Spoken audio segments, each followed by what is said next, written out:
సీతకి రాముడే సొంతమయ్యే చోటిది, నేలతో ఆకాశం వీయముందే వేళిది.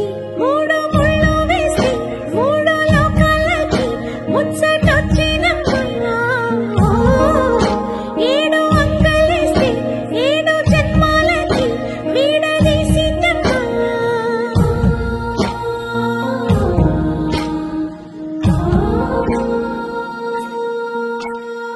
సీతమ్మ వాకిట్లో సిరిమల్లె చెట్టు, సిరిమల్లె చెట్టుపై చిలక వాలింది, చిలకమ్మ ముద్దుగా